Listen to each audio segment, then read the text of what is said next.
In this video, we are going to do an introduction to tensors. This is our overview slide, which we'll spend a couple of minutes on before we go through each of these topics in more detail and with more examples.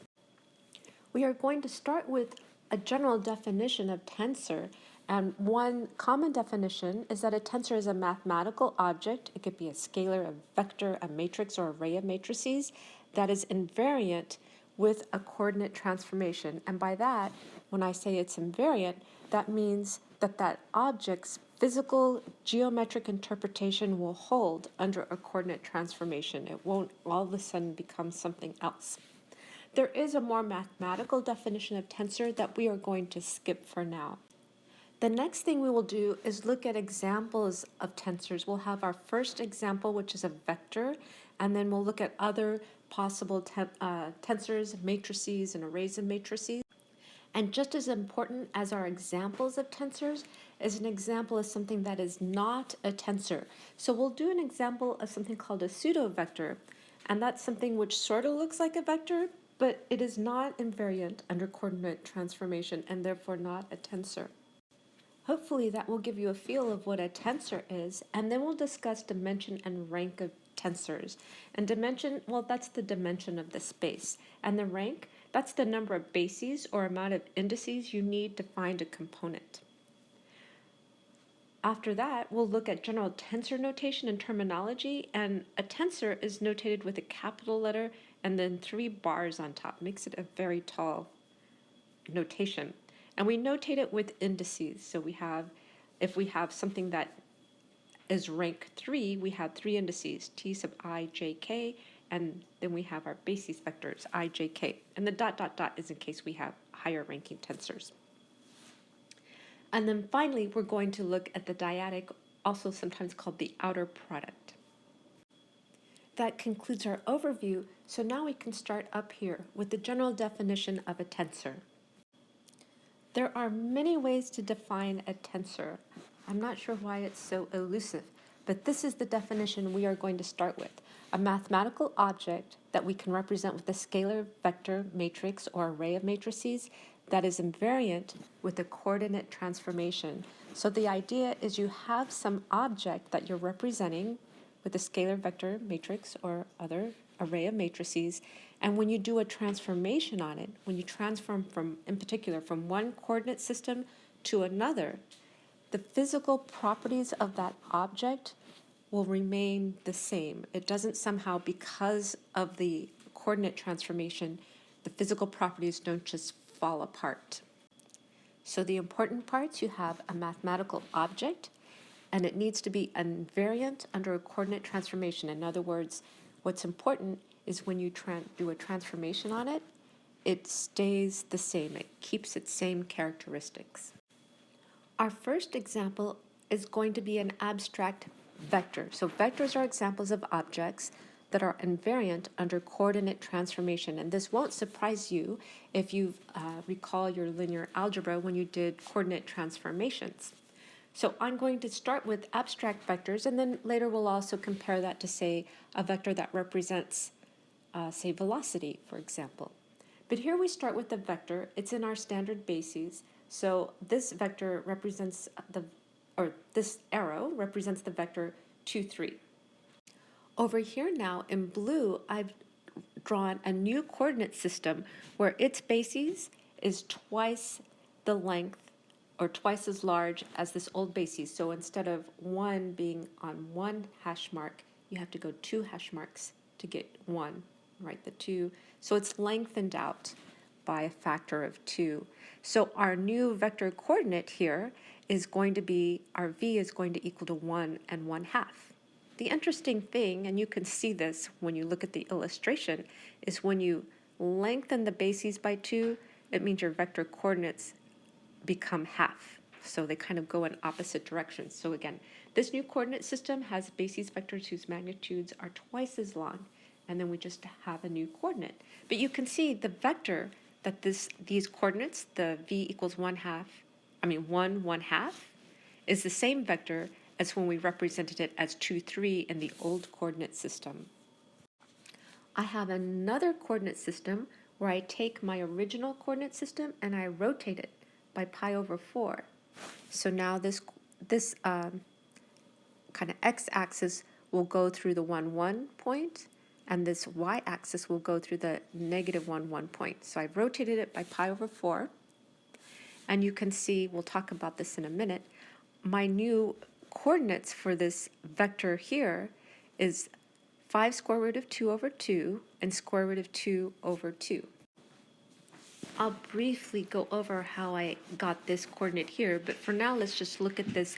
So 5 square root of 2 over 2 is approximately 3.1. Square root of 2 over 2 is approximately 0.7. So I need to take 3 times unit length of this vector here. So unit length might be about this much. So I need 3 of those units. And then on my second coordinate, I need 0.7 of a unit length here. So unit length might be somewhere a little bit short at the diagonal. So 0.7 I'm going to say is maybe somewhere here.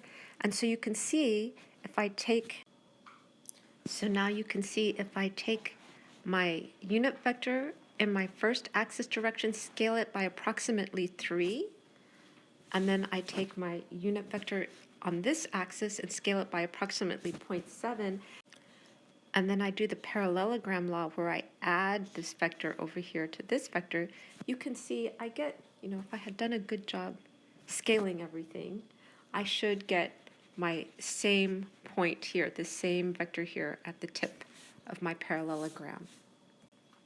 But again, the idea is that the vector itself hasn't changed. It's just that we have new coordinates in our new coordinate system. So again, we have 3 coordinate systems. Our standard bases here. In blue, we have the standard bases that's been stretched out. And over here, we have the standard bases that's just been rotated. And in each point, we can represent this vector, the 2, 3 vector, with different coordinates. But the basis, the underlying vector here, is still the same vector. We haven't actually changed the vector.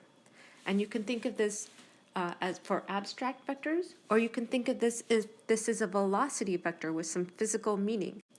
We can calculate in our original coordinate system our speed as square root of 13 and our direction as 56 degrees over here at an angle to the x-axis, the positive x-axis. In this new coordinate system, we have new coordinates, but the new coordinates still represent the same vector that has the speed of square root of 13 and direction of 56 degrees. And then finally, even in this tilted axis, we have new coordinates, but this coordinate represents the same vector with the same speed and same direction. So in that way, we've done coordinate transformations, but our vector remains invariant. The abstract vector, as well as the vector that represents velocity, remains invariant. I don't want to spend a lot of time on this because we'll be talking about this more later in our book, but I do want to just briefly go over how I got these new coordinates in this rotated system. And the approach is the same way you would approach how you would get new coordinates in any new system. And also, once I have that approach, I can come up with this transformation matrix that when you multiply your old vector, it'll come up with the coordinates for the new vector, the new bases. So here we have the old vector 2, 3, we have a transformation, and then we get our new coordinates for our new bases.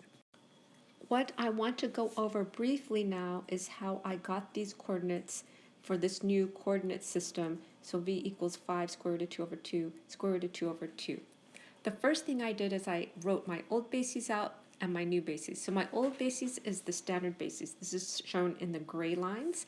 So that's 1, 0, 0, 1. My new bases, which is these the blue line, well, first, this bases vector is going to be in the direction of 1, 1, but I want to normalize it, make it unit length, so it's going to be 1 square root of 2, 1 square root of 2. Over here, this bases vector needs to be in the direction of x equals negative 1, y equals positive 1, but I need to normalize it, so I'm going to divide by square root of 2 again. So I have negative 1 over square root of 2 and 1 over square root of 2. The next step, and the key is, once you know how a basis vector gets transformed to your new basis, you can transform any vector. So I have that over here. So once you know how to transform the basis, you can transform any vector. So we're going to transform the basis 1, 0 into a linear combination of my new bases, and then I'll do the same thing for 0, 1. And that's what I have here. 1, 0, I want to write it as a linear combination of my new bases, 1 square root of 2 over and 1 square root of 2, plus x2 times negative 1 square root of 2, 1 square root of 2. If you remember, we do these row-reduced echelon matrices until I get x2 is equal to negative square root of 2 over 2. That's this coefficient here. And my x1 is equal to square root of 2 over 2. That's this coefficient here. I do something similar for 0, 1. So I summarize this work over here. I wrote 1, 0 as my linear combination of my two new bases vectors. Here is my first coefficient, square root of 2 over 2, times my first basis vector, 1 square root of 2, 1 over square root of 2. My second coefficient, minus square root of 2 over 2, times my second basis vector. Similarly, for 0, 1, I write that as a linear combination of my new basis vector. I'm going to clear this stuff out just to give myself more space. What that tells me is 1, 0 in my new coordinate system has the coordinate square root of 2 over 2 minus square root of 2 over 2. And 0, 1 in my new bases has the coordinate square root of 2 over 2 square root of 2 over 2. And now, because I know how the bases vectors transform, instead of, in other words, 1, 0 transforms to square root of 2 over 2 minus square root of 2 over 2, and 0, 1 transforms over here, I can transform any vector because I can write any vector as a linear combination of my basis vector. So now the transformation of the coordinate 2, 3, that was my vector I was working with, is equal to the transformation of 2 times the first basis vector plus 3 times the second basis vector.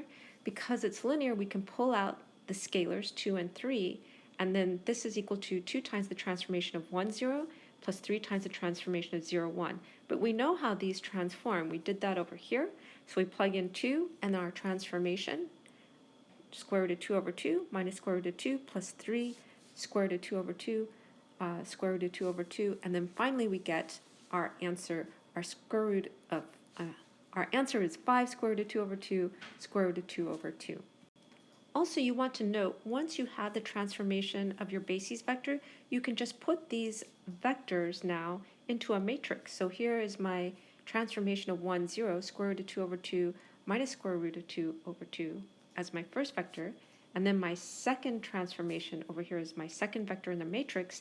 And now this is my transformation matrix to take vectors from my standard bases to coordinates in my new bases. So this doesn't just work for the vector 2, 3, it works for any vector x1, x2 in the standard bases, and it'll give you your new bases x1 and x2. Okay, so we've done our first tensor example, and we did our 5-minute review of how to do coordinate transformations, something that we learned in linear algebra. So let's look at a few other tensor examples. First, we have scalars, like the number 3, or the complex number 1 plus 2i. So if you transform these into different coordinate systems, they'll stay the same. Their meaning, their magnitude of 3 will stay the same. Vectors, we just saw abstract vectors and many meaningful vectors also transform invariantly. Many matrices, their interpretations, whatever they stand for, can also be tensors. So here we have the electromagnetic tensor. This one is one that allows you to convert a four velocity meaning it includes time, of a charged particle into a force. So this is an example of a matrix that if you put it under a coordinate transformation, its meaning will stay the same, and it'll still be able to, even if you transform to a different coordinate system, it'll still transform your four velocities into force vectors.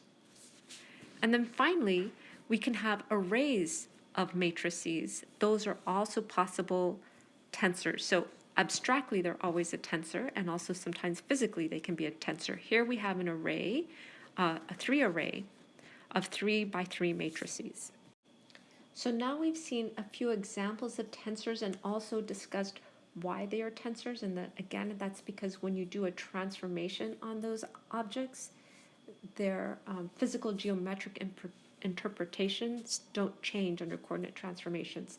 So just as important as examples of tensors, we should look at an example of something that is not a tensor, something we call a pseudo-vector. And just for comparison, I'm going to have our first example of our tensor up here. So that was the vector here. We did two coordinate transformations, but our vector stayed the same. And the physical meaning of its velocity stayed the same. Now we're going to contrast that with an example of a pseudo-vector, which is not invariant under coordinate transformation and therefore not a tensor. And we're going to look at angular velocity. Here we have something moving around a circle at a constant speed. Its angular velocity is constant and it points upwards when the circle is centered at the origin. So it's just going to move around and that's all good. But now if we move our axes over so that it's at the edge of the circle now, you can see when we calculate our angular velocity now, it's no longer constant, and in fact it increases in some places, it starts to decrease, and when it comes over here next to the origin it actually goes to 0 or very near 0, and then it comes back around and it's changing all over the place. And so this actually doesn't make sense because it's the same circle, it's just that the coordinate transformation now has kind of destroyed the meaning of the angular velocity vector. And for that reason, we call it a pseudo-vector because it is not invariant under this shift in our coordinate axis. So even though we represent angular velocity with a vector because it does have magnitude and it does have direction, when we do this coordinate transformation, it messes up the physical interpretation of our angular velocity.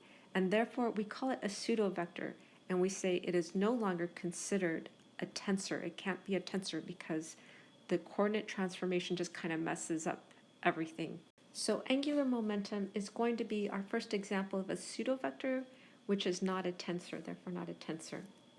Our next topic is dimension and rank. So I will go through some more examples of tensors and discuss their dimension and rank. And dimension is the dimension of the space. You'll see what I mean when we look at that.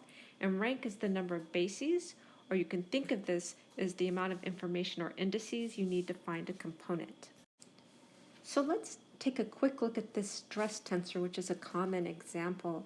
The idea is that on some material, maybe a steel beam or something, you have 3 types of stresses. So each of these rows represent a type of stress, and then each of these columns represent the direction of stress. So maybe you have a shear stress here in the x direction, and maybe you have a pulling stress here, also in the x direction. Remember, each column represents in the x direction, y direction, z direction. Each row is the stress. And one of the things you may ask is, since these are all stresses in the x direction, why don't you just add them up? And the answer is because the nature of each of these stresses are quite different, and for that reason, we need to keep them separate. But in this way, we have a 3 by 3 matrix to represent the type of stresses we might have on a material. If we want to continue and consider the rank and dimension of these tensors, well, here you can see that each vector is a 3-dimensional, right? It has an x, y, and z. So this stress tensor is 3-dimensional with x, y, and z, which is why the stress tensor is 3 by 3. And then the rank here, you can think of rank as 2 ways. And for now, I'm going to say it's the amount of information or indices you need to find a component. We'll look at number of bases a little bit later in this video. So now just how many indices do you need to find a component? So if I want to find the component of the, say, second type of stress on the y direction, I need 2 pieces of information. The type of stress, which corresponds to the row, and then I need the direction of the stress, which is the column. So 2 pieces. So if I wanted to know, again, the stress of type 2 on the z direction, I would be looking for this the sigma 2, or omega 2, no, this is a sigma of 2, 3. So the stress tensor is a rank 2, right? To find a specific component in the matrix, you need a row and a column, so 2 indices, so the rank is 2. So that's the stress tensor. Now we can look at the electromagnetic field tensor, which I had shown before inside an equation. So this part here is the tensor, just the matrix. But just to give it to you in context, it'll take this vector and produce a force vector. So it transforms one vector to another vector. And it's funny because these matrices, these tensors can be transforms themselves, but we talk about whether or not they're a tensor as to how these matrices, the tensors, transform, not the fact that they are transforms. But anyway, so here we have our electromagnetic tensor. And again, if we want to know the dimension, well, here you can see we have a time coordinate in x, y, and z. So we have a 4-dimensional space. So we're in 4 dimensions. And our rank, again, is equal to 2, because to find any particular component, such as this one, we just need to know the row and the column, and we can uniquely identify a component. So rank is equal to 2. Here we have the example of an array of matrices over here. Here you can see, again, the dimension is 3. These are 3-dimensional vectors.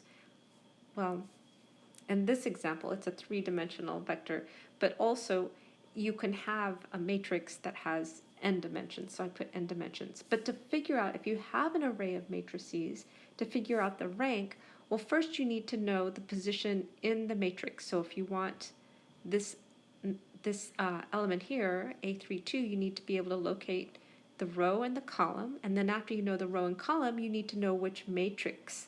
So you need 3 pieces of information, so the rank is equal to 3. Also, if you notice how I organized my indices, so without the blue indices, this is just the index of a 2x2 matrix, right? A11, A12, A13, and then for the second row you have 2 for your first index, so A21, A22, A23, A31, A32, A33, and that's just repeated the whole way back. The difference between these 3 is the last index, which tells you which matrix you're in. So here you're in the 3rd matrix, here you're in the 2nd, here you're in the 1st. So the array of matrices is rank 3, and it doesn't matter what dimension you're in. It's always going to be row, column, matrix, number.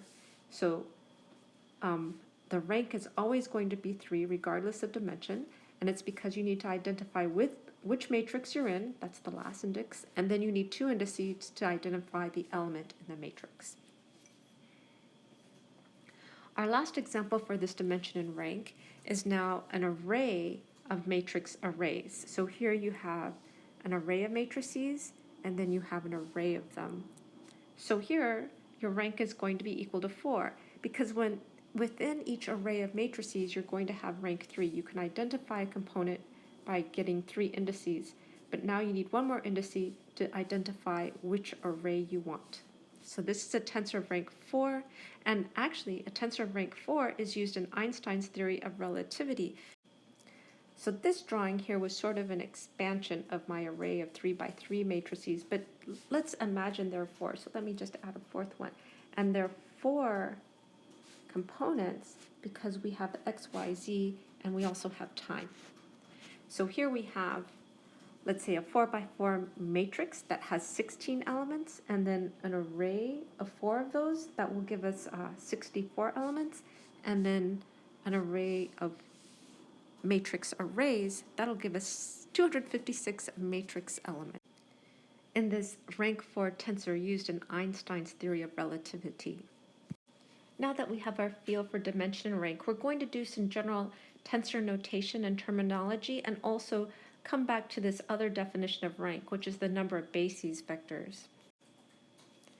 So first we have a general tensor can have any number of subscripts, but the number of subscripts must always be equal to the number of bases vectors, and the number of bases vectors determine the rank of the tensor. So first, for our notation, we denote a tensor with a capital letter and then 3 bars on top. When you're writing with the stylus, it gets quite tall. The other way we notate it is with indices. So if we have a 3-dimensional tensor, we would say it's capital T with I, J, K indices. in the e sub I direction, e sub j direction, and e sub k direction. And here you see we can actually have more than just 3 indices, as long as that's the number of bases we have.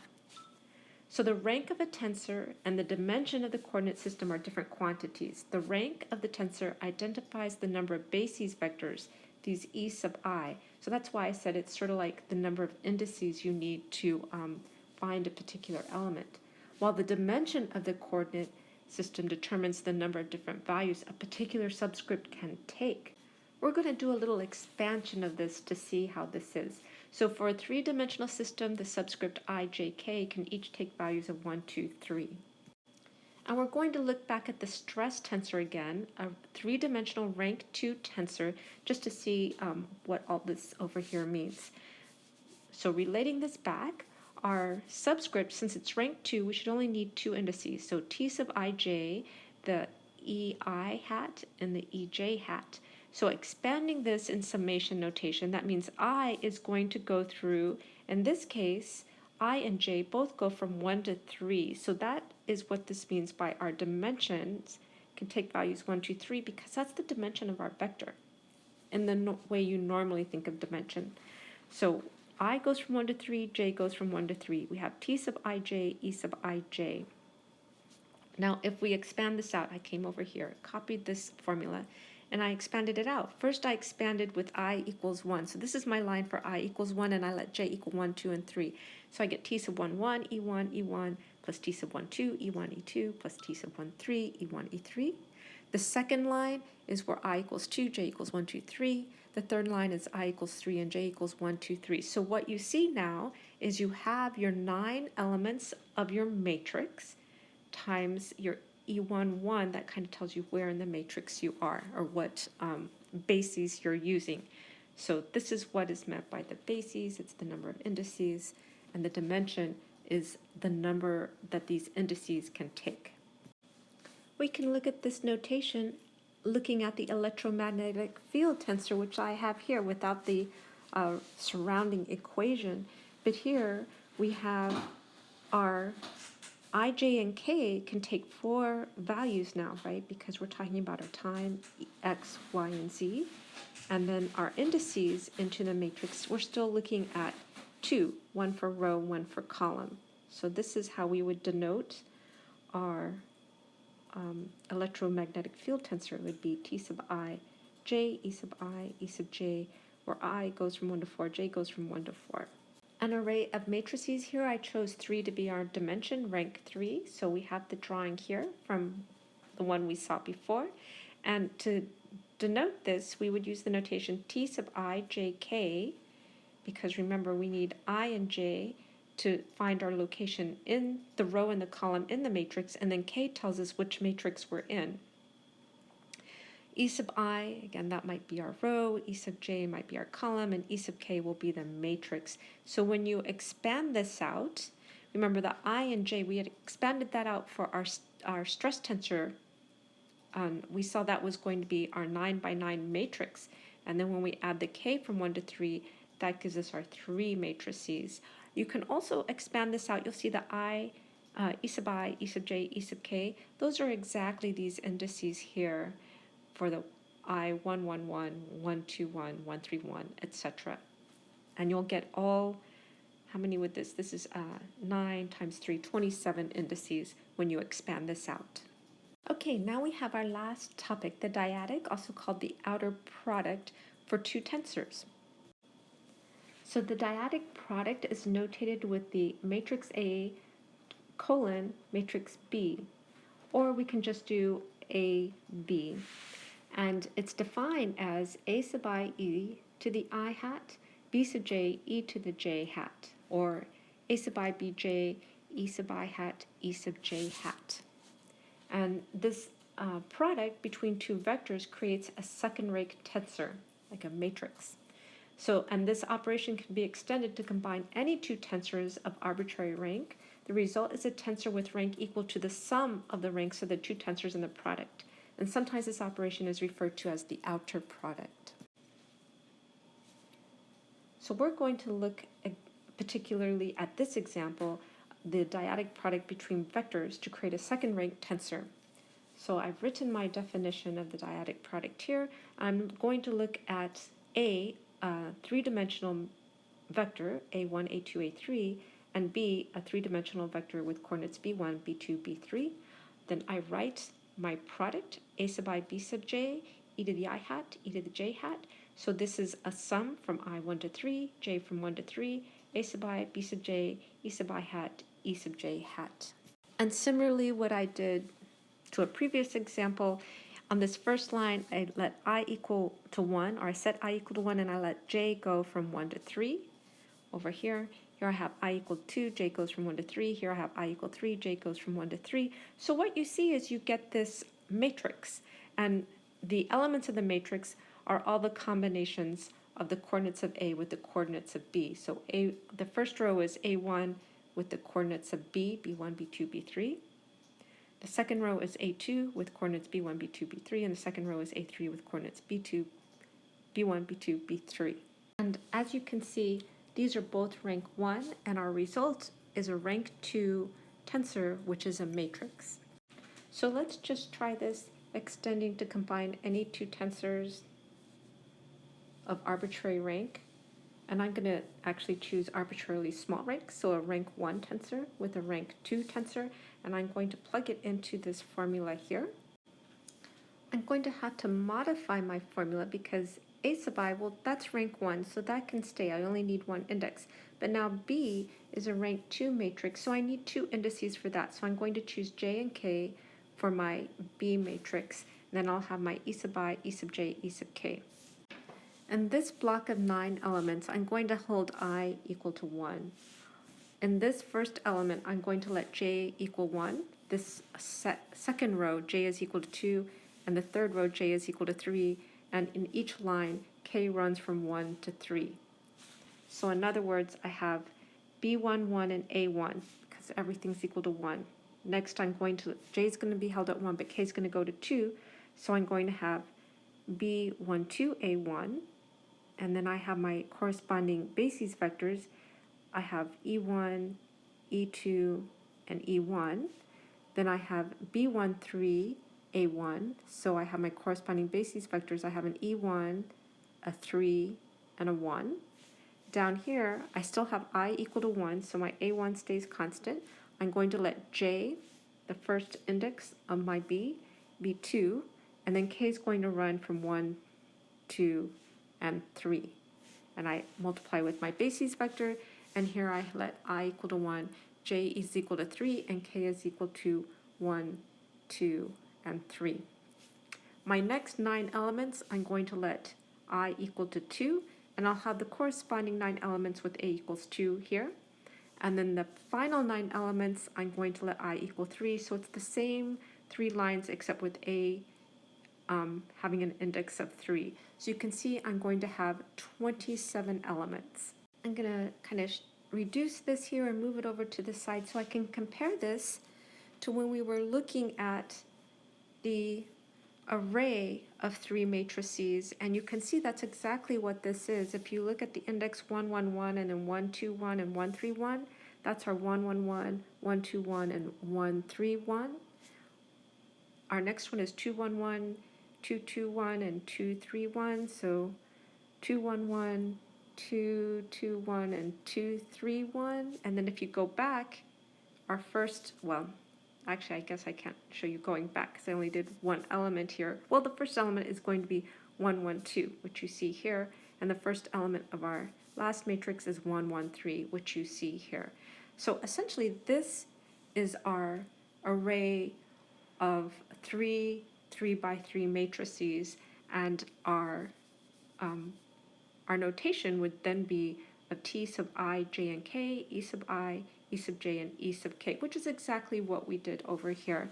And so here you can see, normally we don't necessarily draw this then as an array because after a while this is going to get cumbersome, especially when you have large arrays and then arrays of arrays. So we just stick with, for large matrices and arrays of matrices, we just stick with this index notation. And you can also see that the rank of this is 1 plus 2. It's equal to 3 because we have our 3 bases vectors. To review what we looked at in this video, first we defined what a tensor is. There's many definitions, but for this video we're going to stick with this one, which is a mathematical object. We saw these could be scalars, vectors, or matrices, or an array of matrices. And I should remind you that not all matrices are going to be tensors, just like not all vectors, like when we looked at the angular momentum vector, is going to be a tensor. But the abstract scalar vector and matrix is going to be a tensor, and also many other ones, as long as they are invariant with a coordinate transformation, that is, the physical geometric interpretation that's behind the scalar vector matrix holds under a coordinate transformation. We looked at examples of tensors. First, we looked at an abstract vector, and we found that we could do coordinate transformations, and although we might have different coordinates for that vector, the vector remains the same. So not only do abstract vectors hold, but we also said velocity vectors hold. So when we do a coordinate transformation, the velocity vector still has the same speed and same direction even after coordinate transformation. We looked at some other tensor examples, including matrices, including scalars and vectors and arrays of matrices.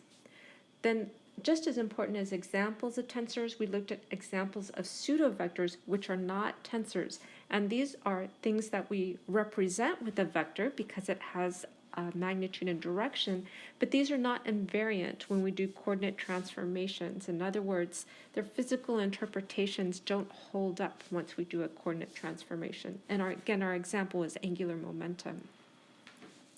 We then discussed dimension and rank of tensors. So the dimension is the dimension of the space, and the rank is the number of bases vectors. We can also think about this as the number of indices you need to find a component. We did our general tensor notation. So over here, we did different examples with arrays of matrices. But when things get more complicated, we don't really want to have to draw arrays of matrices. So we just use this simple index notation. And when with this index notation, we also define the dyadic or outer product, which is equal to our the dyadic product of a tensor A with B is equal to A sub I, B sub j, EI hat, EJ hat. And we notice that this operation can be extended to any two tensors of arbitrary rank, and the result is a tensor with rank equal to the sum of the ranks of the two starting tensors. And sometimes this operation is referred to as an outer product. So that's it for this video. Thank you for watching.